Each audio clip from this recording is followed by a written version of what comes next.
Hi guys and girls, so glad you're joining us today.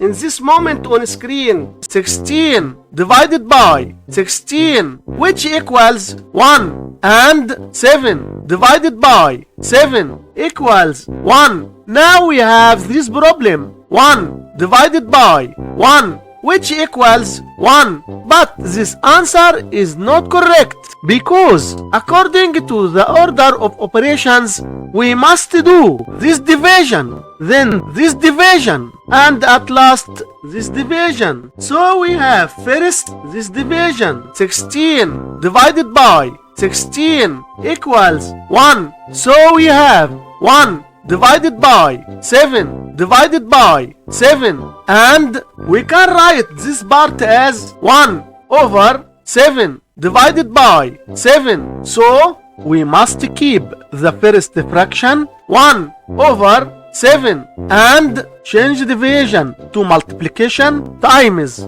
then flip the second fraction 1 over 7, which equals 1 over 49. And this is our final answer for this problem. Hit like and subscribe and keep the good vibes flowing.